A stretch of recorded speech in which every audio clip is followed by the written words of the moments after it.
The world we live in today is unimaginable without the advent of modern science and technology. And with technology getting more and more sophisticated and with a great surge in contemporary research, we are inching closer to the dawn of a new era towards the stepping stones of the quantum revolution. When the idea of quantum mechanics was first conceived in the early 1900s, it baffled the greatest minds of the time, including Planck, who was among the founding fathers of the theory, and Einstein, who put forth his best theories and paradoxes to disprove the same. Which is actually quite understandable, as before this point, matter had always been thought of as a classical particle for centuries, and this new idea of particles exhibiting wave-like properties such as superposition and attributing to probabilistic observables corresponding to deterministic wave functions was somewhat disconcerting and seemingly spooky.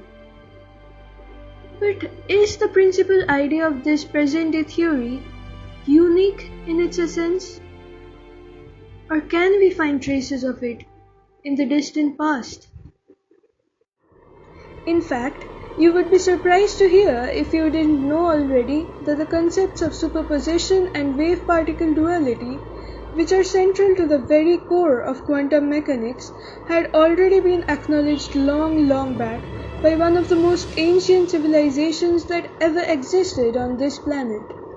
A civilization that communicated through the language Sanskrit or Sanskritam, the name of the language itself being derived from the roots Samyak and Kritam, meaning well done. A language that, as we shall put forward in this video, is scientific in both the sense of the structure of the language itself and what it is capable of conveying. Let us dive in as far back into the primordial days as current historical knowledge allows us to and look at the origins of Sanskrit. As the Indo-European languages bifurcated in Eurasia, Sanskrit originated as one of the emerging stems of the Indo-Aryan languages. This language is further classified into two broader groups. Firstly, the more ancient Vedic Sanskrit, the vernacular spoken Sanskrit in which the earliest known works comprises the Rig Veda, and secondly, we have Panini Sanskrit, also known as classical or Laukik Sanskrit. Panini, who is known as the father of linguistics, arranged the alphabet in the Sanskrit language in a very logical and scientific manner. In his first 14 sutras of Ashtadhyayi, after close observation of the sources of sounds used in speech. For instance, as you can see here, the vowels have been arranged in a line with the shape of our mouths take when emitting these sounds. Similarly, the consonants have been arranged scientifically as well, as can be seen. We can say that no other language in this world has such a rational and systematic system of alphabets. One can surmise that if our ancestors arranged the alphabet so well, we can realize how deeply they went in more advanced matters. Moreover, let us consider the sound Om. The sound Om is considered as the universal sound, containing three principles where A stands for creation, U for preservation, and M for destruction, as per the Ekakshar Kosh. Hence, the sound A plus U plus M. Imagine saying the sound as plucking a string at the center and setting off vibrations of equal amplitudes throughout the system.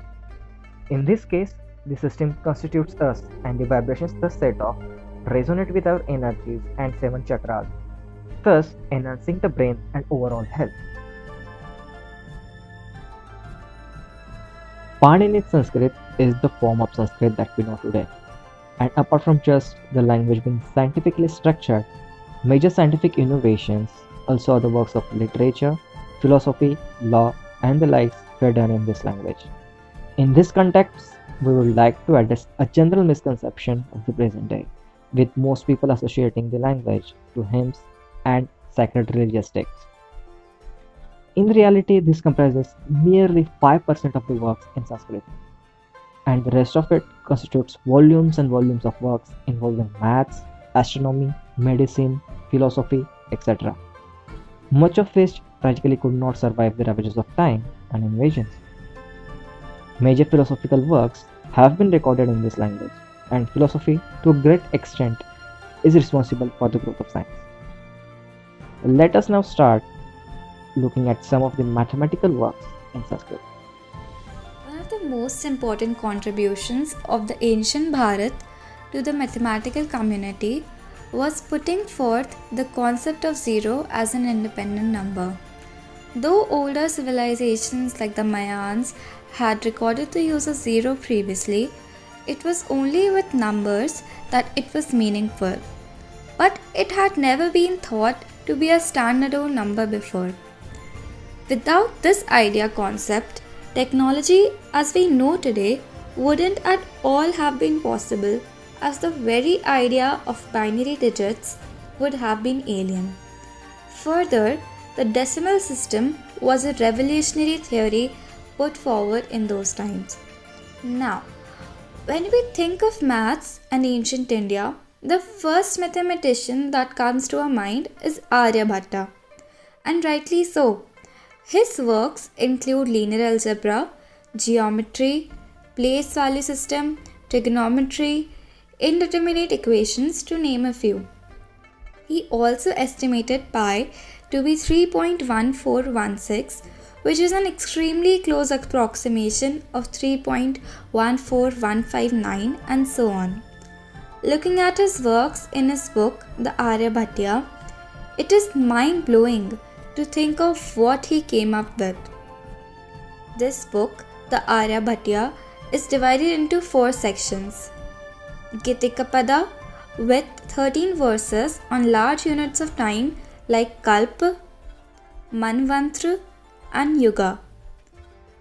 Table of Science, Ganit Pada, meaning mathematics, with 33 verses covering arithmetic and geometric progressions, geometry, quadratic equations, etc.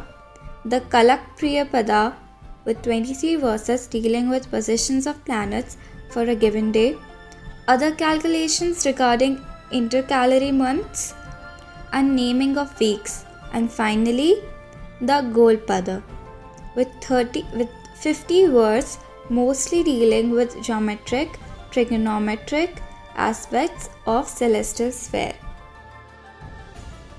If we look at a verse in Ganitapada saying Pratamacha Pajyardha Dhairunam Kanditam Dvityartham Tat Pratamajyardham Sai Sthai Sthairunani Seshani, it means that when the second half chord partition is less than the first half chord, which is approximately equal to the corresponding arc by a certain amount, the remaining sign differences are less than the previous ones, each by that amount of that corresponding half chord divided by the first half chord.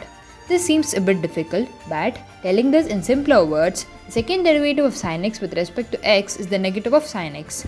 Incredible, right? And this is just one example we gave you. There are several more dealing not just with circles and triangles, but with pyramids and much more. Another mathematician named Brahmagupta found the solution for a general linear equation. He also found the resulting sum of the squares and cubes of the first n natural numbers. Something some of us still definitely struggle at understanding in high school. And Bhaskara or Bhaskaracharya, as he was known, was another mathematical legend of those times. His works on differential calculus include a primitive version of what we today know as the Rolle's theorem, which roughly states that if a function acquires a value 0 at two positions of x, say a and b, then there must be at least one point in between these two values of x such that the derivative of the function is 0 at that point. As we all know, though his statement lacked formal proof, it is nevertheless astonishing to think he had conceived such an idea as early as in the 1000 ADs.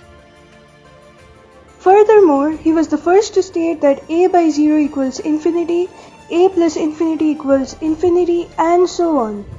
Moving on, we find that another mathematician who went by the name Varaha Mihira discovered what is today known as Pascal's triangle, which has several applications in probability statistic, combinatorics. It is more than a triangle of just numbers. In fact, look at this. Shading out the areas consisting of even numbers, we get what is known as the Sierpinski triangle, a form of fractals being essential not only to math but also to study biological processes, model soil erosion, for seismic analysis, etc. Moving on to some of the astronomical works.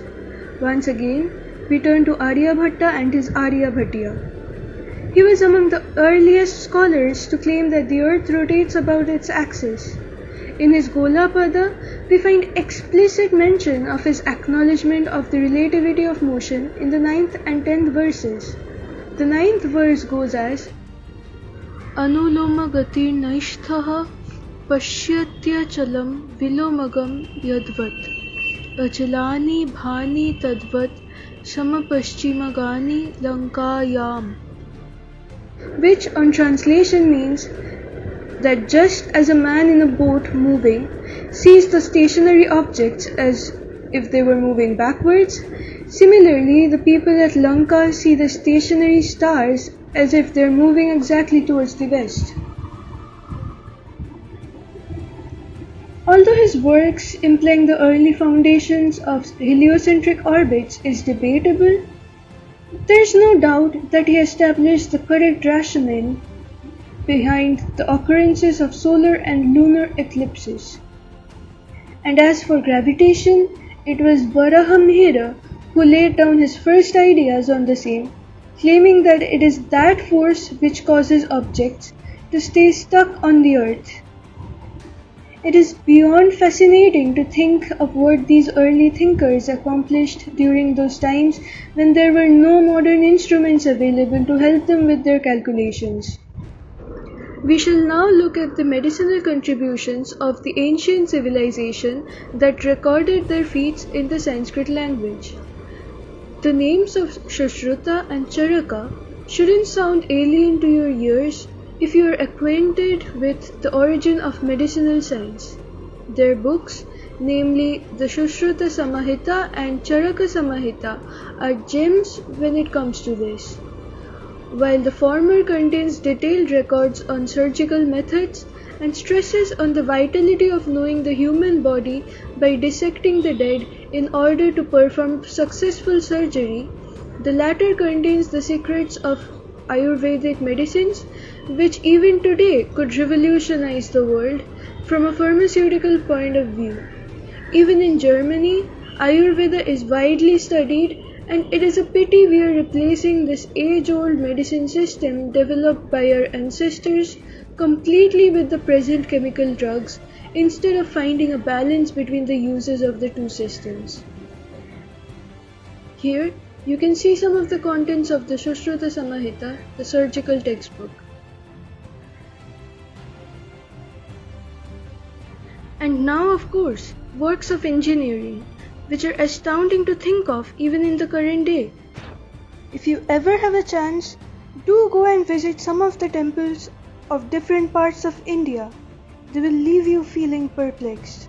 The Kailash Temple or Cave 16 of the Ellora Caves is a monolithic rock-cut temple that is an entire temple carved out of a single stone, and no traces of rocks that were removed are to be found anywhere near it. Even with today's technology, it is impossible to recreate such a feat.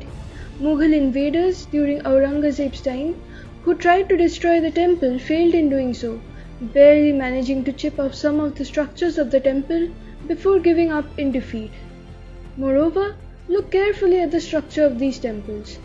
This is called the Vimana structure, and as the nomenclature of this architecture suggests, it indeed resembles flying spacecrafts to a great extent. Moving on from temples, there was also an institute for structural mechanics in Aihole, Karnataka during the 6th century AD. And as if that weren't enough, even in the present day we have the Iron Pillar in Delhi, a standing testimony of the engineering marvels of ancient India. An iron pillar that hasn't rusted an inch till date. The inscriptions include those during Chandragupta II's time and the Samvat 1109 inscription. Even when it came to metallurgy, especially of zinc, Bharat had secrets unbeknown to the dwellers in the world outside. Coming to present times, one can conclude that Sanskrit has influenced cultures all over the world.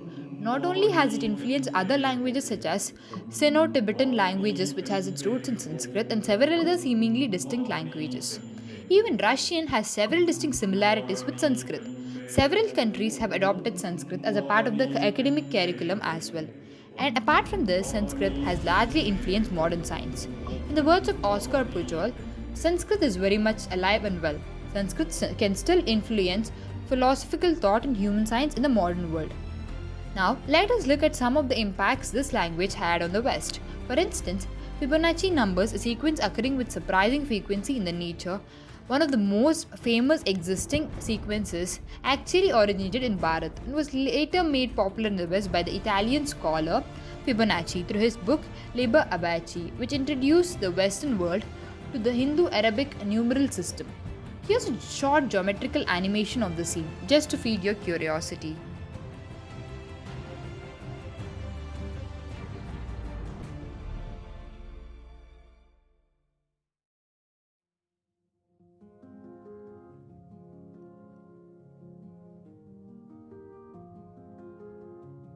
Yes, now let's go back to where we started, quantum physics. The weird quantum nature of reality that allows a particle to occur in a superposition of states rather than a single state. Akin to Schrodinger's cat being both dead and alive at the same time when enclosed in the box with a Geiger counter, a vial of poison, and a hammer, and choosing to collapse to a specific state on observation or measurement. And again, when left unobserved with the time evolution, changing its state on further measurement. Erwin Schrödinger, who was a Vedanta, said some blood transfusion from India to the West is a must to save Western science from spiritual anemia. Heisenberg, another pioneering figure when it comes to quantum mechanics, stated, after the conversations about Indian philosophy, some ideas of the quantum physics that had seemed so crazy suddenly made much more sense. So, in conclusion, Sanskrit is indeed a scientific language, and in fact, much more. While we begin to understand the implications of quantum physics, there are some things that are still incomprehensible mysteries, which were addressed, however, in those foregone days through the Deva Bhasha, such as the concept of consciousness, its true origin, its true meaning. While modern science takes a direction to try and prove that consciousness arises through matter itself, it is doubtful to what extent a research on the same would prove to be successful. The essence of consciousness is much deeper than just that, and it may yet take science in the form that we know today, several years or perhaps decades, to truly connect the ties, to connect the infinitesimal with the infinite, to answer deeper questions about life and existence, to come up with a fulfilling theory that could ultimately bind the observer with the observed.